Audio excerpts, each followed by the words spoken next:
Position your truck with the fifth wheel hitch installed directly under where you want your lifter to be.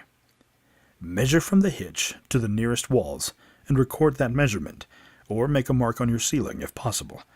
The lifting bracket and kingpin need to run in the same direction as your truck.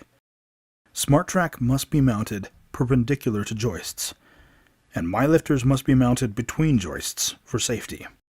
If your joists run parallel to the garage door, you will be connecting your two pieces of SmartTrack together into one long piece. If your joists run perpendicular to the garage door, you'll be mounting your SmartTracks separately. You may not be able to mount the lifter exactly where you marked, but you should be able to find a spot close by. Move your truck and grab your ladder. Find the spot you marked on your ceiling, or use your measurements, and using your stud finder, locate the nearest joists. If you have attic access, you may want to take a look in there to see which direction your joists run. Please see our joist finding video and our SmartTrack mounting guidelines video before moving forward.